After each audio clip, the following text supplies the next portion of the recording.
올립니다. 예배합니다. 찬양하겠습니다. 완전하신 나의 주 그의 길로 나 인도하소서 행하신 모든 일 주님의 영광 다 경배합니다.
세상의 유혹 시험이 내게 몰려올 때에 나의 힘으로 그것들 모두 이길 수 없네.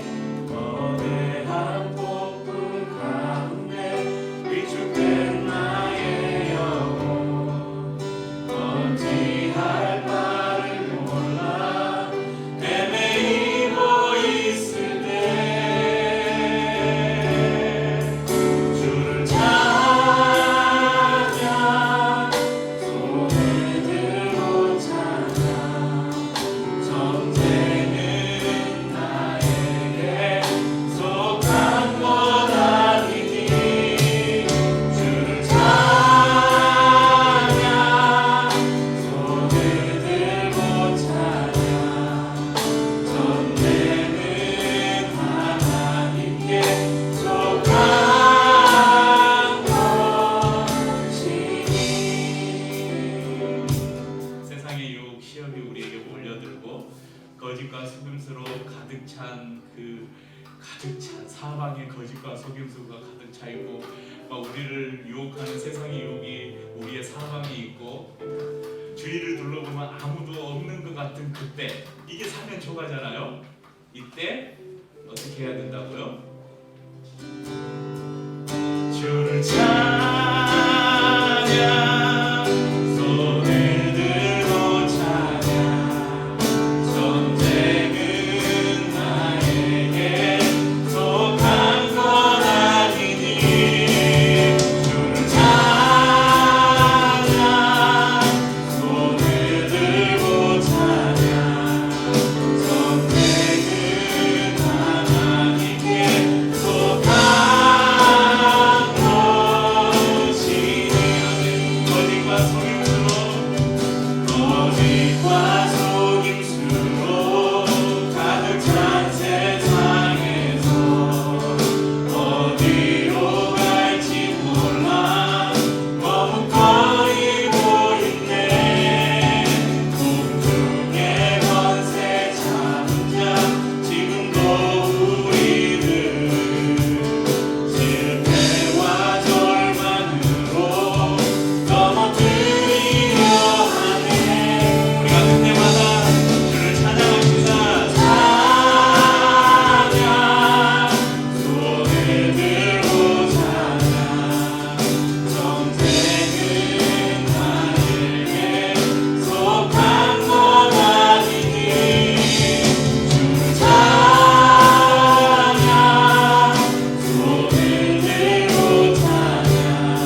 상황에서도 우리가 낙심하지 않을 이유는 우리를 너무나 사랑하시는 주님의 사랑이 우리를 붙잡고 있기 때문에 그렇습니다. 물론 우리가 부를 이 찬양의 마지막 후렴 가사에도 이런 가사가 있어요. 산과 골짜기에서 내 영혼 노래하네 영원히 나는 주님의 것. 노래 가사 가운데 산과 골짜기 이런 표현이 나오는데 산과 골짜기는 산이 어디입니까? 가장 높은 곳이잖아요. 골짜기는 가장 낮은 곳. 우리의 삶이 가장 높고 형통한 곳에 있을 때든지 가장 깊은 수렁 가운데 있는 골짜기에 우리의 삶이 빠져 있는 상황에서든지 나는 내 영혼은 주님을 노래하겠습니다. 그런 고백입니다. 이렇게 고백을 같이 나누십니다. 고난 중에 주는 성 들을 수 없다 해도 선택 진리 되신 주 나는 붙드네. 몸이 몰려와도 험한 길을 간대도 믿음의 두 손 들고 주실래. 내게 행하신 그 놀라운 일 생명 주신 줄 기억하네.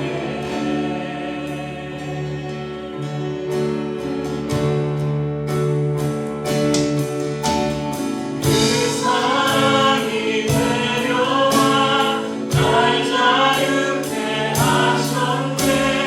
영원히 나는 주님의 것. 산과 골짜기에서 내 영혼 노래하네. 영원히 나는 주님의 것.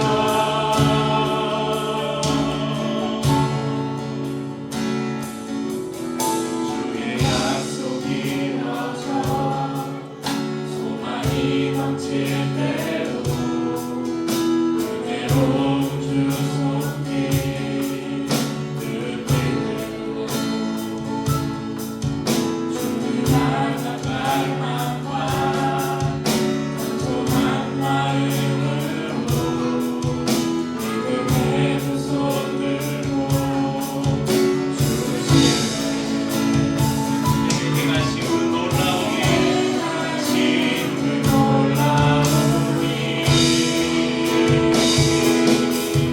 생명 주신 줄 기억하네.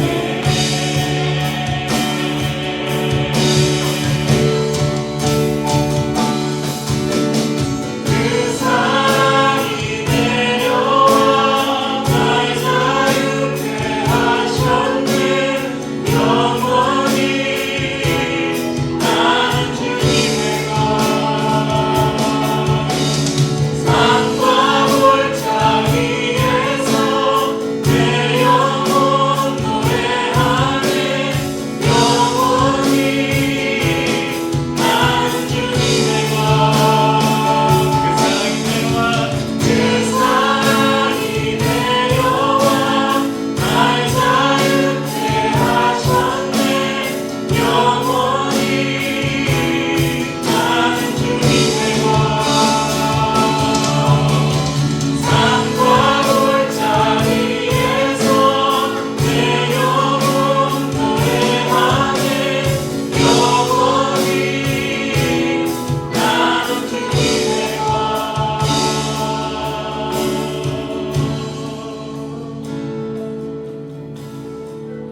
아멘. 혹시 초한지라는 소설을 들어보신 적이 있습니까? 저희가 삼국지는 많이 아는데 초한지는 잘 모르죠. 저도 이름은 들어봤는데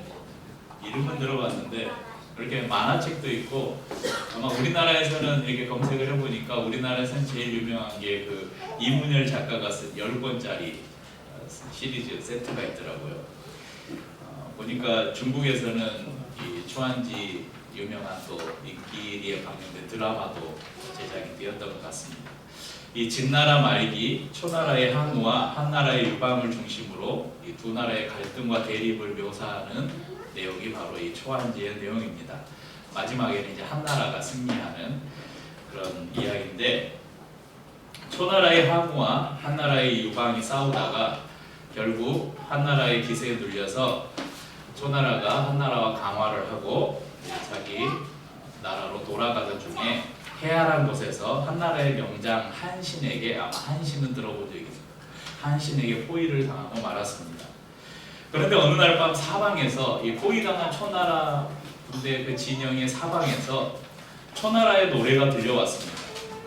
그럼 싸움에 패하고 돌아가는 길에 이제 곧 집에 돌아가시라는 기대를 하고 있었는데 적군에게 포위당했어요.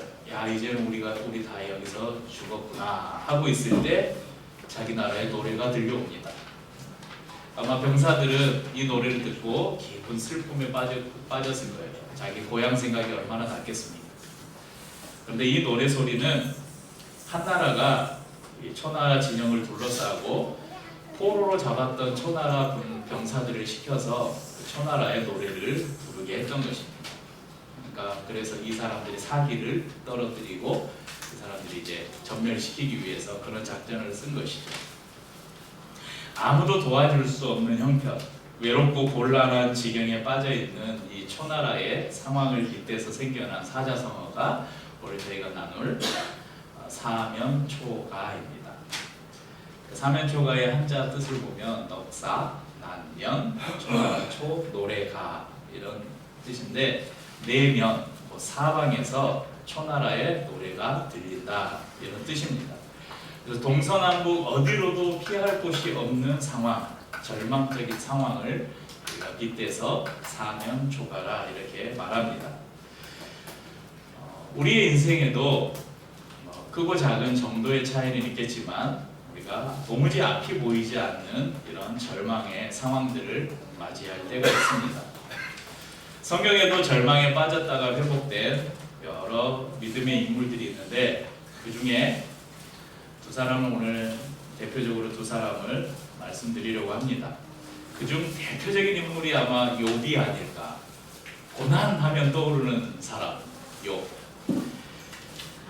욥기 1장 13절 19절에 보면, 13절에서 19절 너무 길어서 제가 읽어드리겠습니다. 하루는 욥의 자녀들이 그 맏아들의 집에서 음식을 먹으며 포도주를 마실 때 사환이 욥에게 와서 아뢰되, 소는 밭을 갈고 나귀는 그 곁에서 풀을 먹는데 스바 사람이 갑자기 이르러 그것들을 빼앗고 칼로 종들을 죽였나이다. 나만 홀로 피하였으므로 주인께 아뢰러 왔나이다. 16절에는 그가 아직 말하는 동안에 또 한 사람이 와서 아뢰되, 하나님의 불이 하늘에서 떨어져서 양과 종들을 살라버렸나이다. 나만 홀로 피하였으므로 주인께 아뢰러 왔나이다. 17절에는 그가 아직 말하는 동안에 또 한 사람이 와서 아뢰되, 갈대아 사람이 새 무리를 지어 갑자기 낙타에게 달려들어 그것을 빼앗으며 칼로 종들을 죽였나이다. 나만 홀로 피하였으므로 주인께 아뢰러 왔나이다. 18절에는 그가 아직 말하는 동안에 또 한 사람이 와서 아뢰되, 주인의 자녀들이 그들의 맏아들의 집에서 음식을 먹으며 포도주를 마시는데 거친 들에서 큰 바람이 와서 집 내 모퉁이를 치매 그 청년들 위에 무너짐으로 그들이 죽었나이다. 나만 홀로 피하였으므로 주인께 아뢰러 왔나이다 한지라. 자, 지금 4명의 종들이 와서 일어난 일을 보고하는데, 소와 나귀와 양과 낙타, 그러니까 한 사람씩 보고한 종들을 빼고 모든 가축들과 자신이 욥의 집에서 일하던 모든 종들이 다 죽임을 당했습니다. 그리고 마지막에는 욥에게는 아들 7과 딸 3이 있었는데 아마 큰아들의 집에서 음식을 먹으면서 이제 자취를 하고 있었나 봐요. 그런데 바람이 불어와서 집이 무너져서 동시에 10명의 아들, 딸이 다 죽음을 당합니다.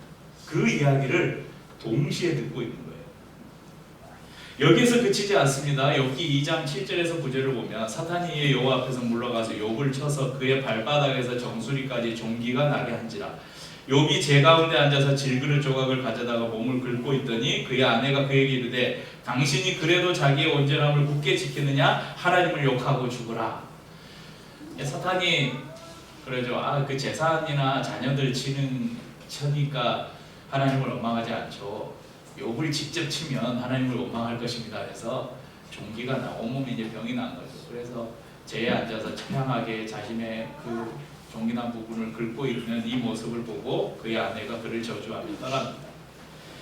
모든 재산을 잃었습니다. 근데 그것보다 더 큰 슬픔은 10명의 소중한 자녀들을 한날 한시에 잃었습니다. 거기에 더해서 자신의 육체 또한 고통을 겪고 있고 심지어는 아내마저 자신을 저주하고 떠나버렸습니다.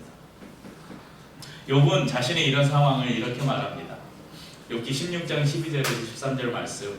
내가 평안하더니 그가 나를 꺾으시며 내 목을 잡아 나를 부서뜨리시며 나를 세워 관역을 삼으시고 그의 화살들이 사방에서 날아와 사정없이 나를 쏘므로 그는 내 콩팥들을 깨뜨리고 그는 내 쓸개가 땅에 흘러나오게 하시는구나.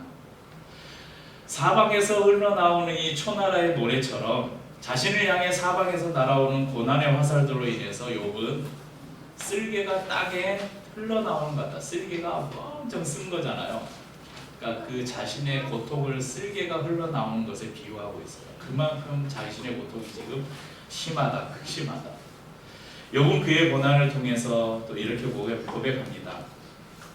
욥기서 42장 1절에서 5절 보면 욥이 여호와께 대답하여 이르되 주께서는 못하실 일이 없사오며 무슨 계획이든지 못 이루실 것이 없는 줄 아오니 무지한 말로 이치를 가르는 자가 누구이니까 나는 깨닫지도 못한 일을 말하였고 스스로 알 수도 없고 헤아리기도 어려운 일을 말하였나이다.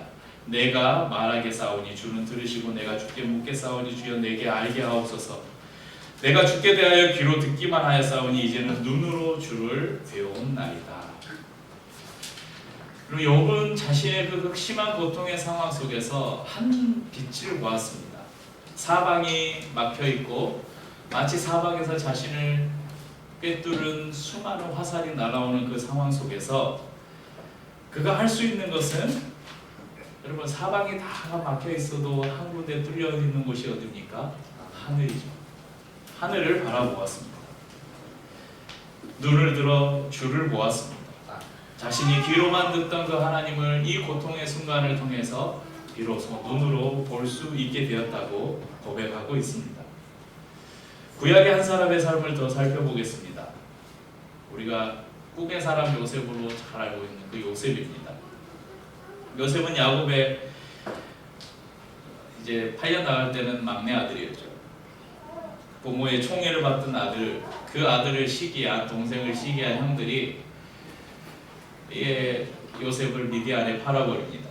미디안에 팔려간 요셉은 애굽의 친위대장 보디발이라는 사람의 집에 종으로 팔렸습니다. 가장 총애받던 아들에서 노예의 신세로 전락했습니다. 보디발의 집에서 그의 능력을 인정받아서 그 가정의 총무까지 오르게 됩니다. 그런데 얼마 가지 않아서 보디발의 아내가 그를 유혹합니다. 그 유혹을 뿌리치다가 그 보디발의 아내로부터 억울하게 누명을 쓰고 감옥에 갇히는 신세가 됩니다. 이제 그 이후에 요셉이 이제 애굽의 총리까지 되고 야곱과 그의 가족들이 다 애굽으로 이주하고 그런 이야기는 알고 계실 것입니다.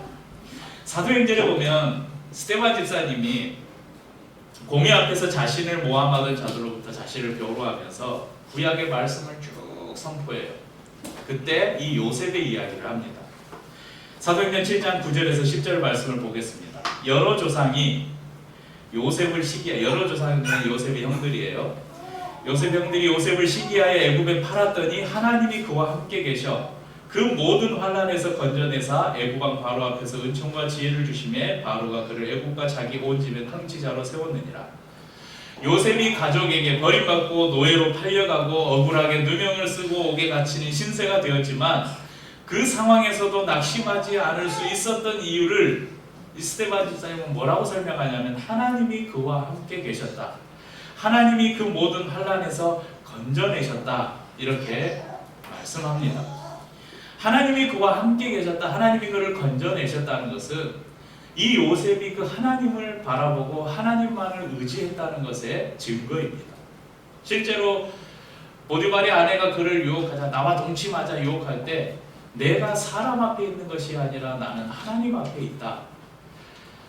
하나님이 내 눈에 보이지 않지만 하나님은 언제나 나를 보고 계신다. 그런 고백을 하는 것을 볼 수 있습니다. 오늘 본문으로 돌아가 보겠습니다. 고린도후서 4장 8절 우리가 읽은 본문에 우리가 사방으로 우겨쌈을 당하여도 쌓이지 아니한다 이렇게 말합니다.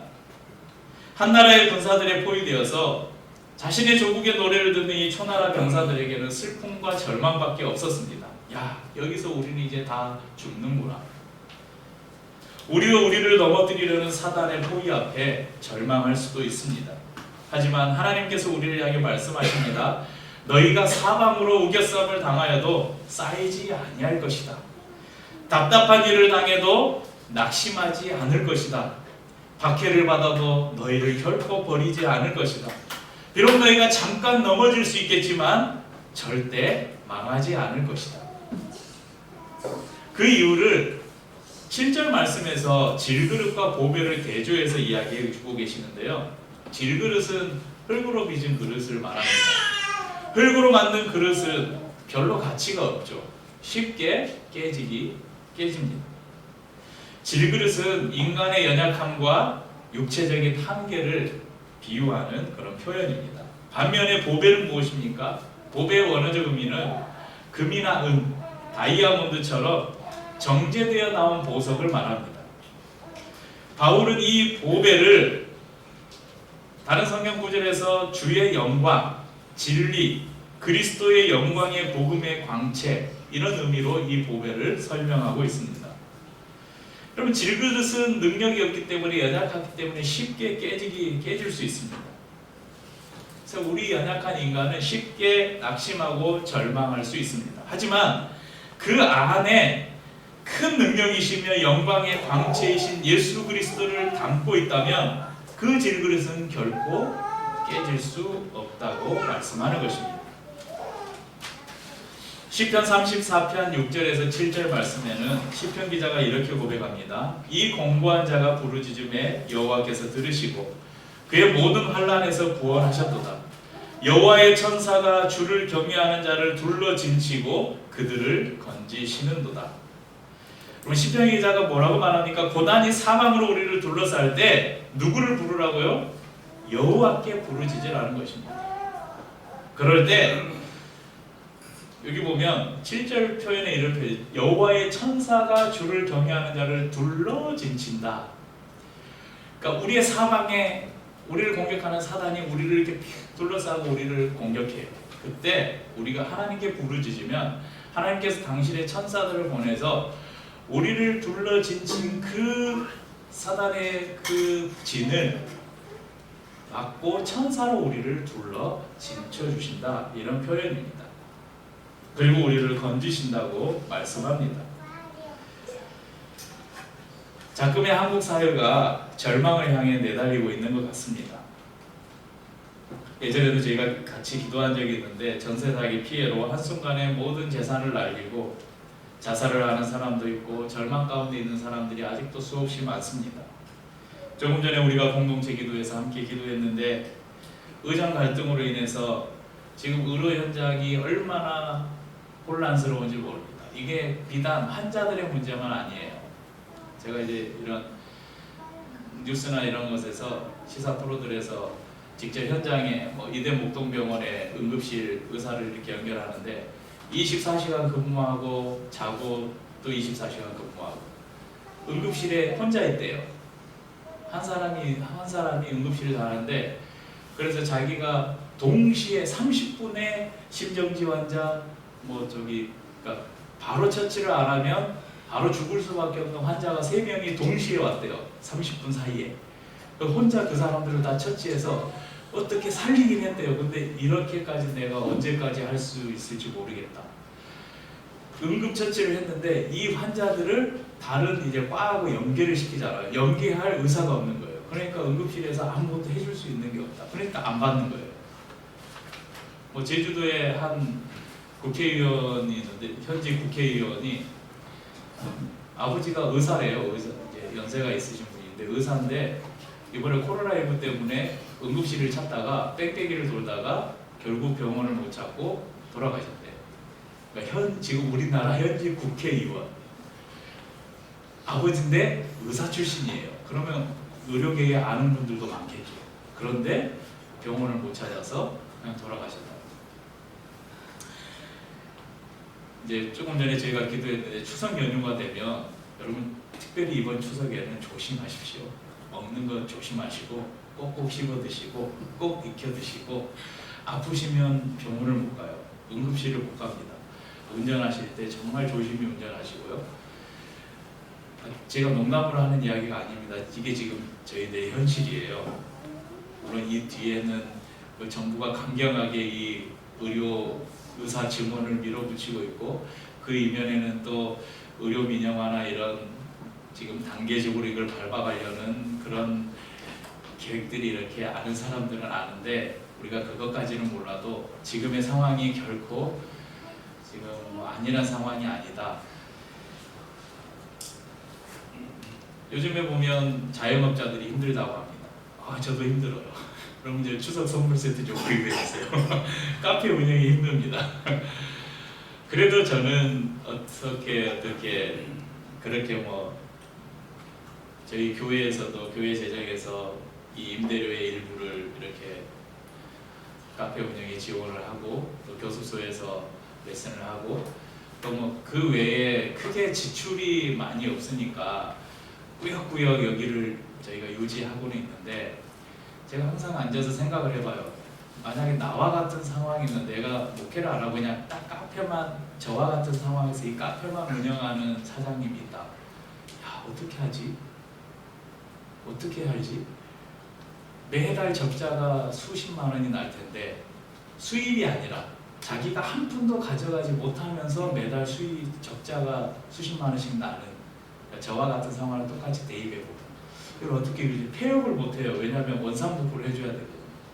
폐업하면 이거 인테리어 원상복구 다 이거에도 1,000만 원, 1,500만 원 저희 공간이면 이거 원상복구 해주려면 복구 비용하고 폐기물 버리고 하는데 1,000에서 1,500 듭니다. 이 돈이 없어서 폐업을 못하는 거예요. 이런 자영업자들이 얼마나 많은지. 또 중소기업 같은 데는 요즘에 뭐 거의 문을 닫는 회사들이 점점 늘어나고 그건 남의 일이지 나하고는 별 상관없어. 그렇게 생각하실 성도님들이 계실지 모르겠습니다. 제가 참 감사한 게 제가 모르겠어요. 우리 성도님들의 상황들이 제가 알지 못하는 또 어려운 상황이 있는지 모르겠지만 그런 상황이 있으시다면 꼭 함께 나누고 또 같이 기도할 수 있기를 바라고 그런데 이제 제가 아는 선에서는 당장 생계를 걱정해야 되거나 당장 파산을 걱정해야 되거나 그런 성도님들이 그런 정말 사방이 막혀 있는 것 같은 절망 가운데 있는 성도님들이 계시지 않는 것 같아서 목사로서 참 감사한 일이에요. 참 그런 성도들이 있으면 물론 제가 같이 아파하고 같이 기도하겠지만 얼마나 마음이 아프겠어요. 그렇지만 늘 우리가 경계해야 될 게 뭐냐면 그런 상황은 우리에게는 닥치지 않는다. 나에게는 일어나지 않는다. 이렇게 생각하시면 안 돼요. 그런 상황은 언제든지 내가 닥칠 수 있는 상황이고 우리의 자녀가 닥칠 수 있는 상황이고 내 가족이 닥칠 수 있는 상황이고 우리 여기서 함께 드리는 우리의 예배 드리는 우리 성도들 우리의 영적인 가족인 성도들이 당할 수도 있는 상황이라는 것을 기억하셔야 됩니다. 그래서 우리는 그런 상황에 우리가 사방이 보이지 않는 이 사면초가와 같은 상황에 우리가 맞닥뜨렸을 때 우리가 어떻게 해야 될까를 항상 우리의 마음에 새기고 있어야 그때 우리가 절망하고 완전히 넘어지지 않고 다시 일어설 수 있게 된다는 것입니다. 고린도전서 10장 13절에는 이렇게 말씀합니다. 사람이 감당할 시험 밖에는 너희가 당한 것이 없나니 오직 하나님은 미쁘사 너희가 감당하지 못할 시험 당함을 허락하지 아니하시고 시험 당할 즈음에 또한 피할 길을 내사 너희로 능히 감당하게 하시느니라. 여러분 때로 하나님께서 우리에게 시험을 주시죠. 왜냐하면 우리를 좀 더 강하게 만드시기 위해서 하나님이 우리에게 시험을 주시기도 하십니다. 우리가 그것을 테스트라고 말합니다. 그러나 우리에게 또 시험이 있는데 여기서 말하는 시험은 테스트이지만 하나님으로부터의 시험이 아닌 사단이 우리를 시험하는 그것을 우리는 환난이라고 말합니다. 고난이라고 말합니다. 그런 고난이 우리의 삶에 또 찾아옵니다. 그렇지만 하나님은 우리에게 말씀합니다. 약속하십니다. 너희가 견딜 수 없는 고난은 너희에게 주지 않을 것이다. 그런데 만약 너희가 도저히 견딜 수 없는 상황이라면 내가 그 상황을 피할 수 있는 길을 낼 것이다. 왜냐하면 하나님은 미쁘신 분이시기 때문에 그렇습니다. 미쁘시다는 것은 그분은 신뢰할 수 있는 분이다. 믿을 만한 분이라는 의미입니다. 하나님은 믿을 만한 분이기 때문에 우리가 감당치 못할 시험 당하면 허락지 아니하시고 또한 시험 당할 즈음에 피할 길을 내셔서 우리로 능히 감당하게 하십니다.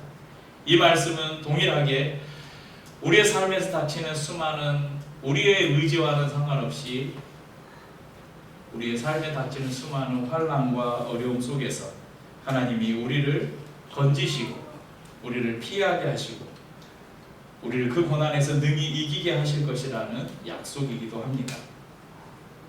오늘 사면초가라는 사자성어를 통해서 세상 사람들은 사방에서 들리는 이 초나라의 노래를 들으면서 두려워하고 슬퍼하고 절망하겠지만 우리 그리스도를 이 질그릇 같은 저와 여러분들이 다 깨지기 쉬운 연약한 질그릇들이죠. 이 질그릇 같은 우리는 우리 안에 보배이신 예수 그리스도를 담고 있기에 우리는 이런 고난의 상황마다 사면초가의 상황마다 우리의 눈을 들어서 하나님을 바라보면서 온 땅에 울리는 찬송 소리를 들을 수 있기를 바랍니다. 더 이상 피할 곳도 없고 피할 힘도 없을 때 우리의 피난처가 되시는 예수 그리스도의 그 손을 여러분 붙잡으십시오. 하늘로부터 오는 하나님의 손이 피할 곳 없는 우리의 손을 잡아 건져내 주실 것입니다. 여러분 사면초가 생각하실 때마다 이 말씀을 기억하면서 우리가 사방으로 오개쌈을 당하여도 우리는 결코 쌓이지 아니할 것이다. 우리가 낙심해도 답답한 일을 당해도 우리는 낙심하지 않을 것이다. 우리가 때로는 예수를 믿는 것 때문에 박해를 받을지라도 하나님은 결코 우리를 버리지 않을 것이다.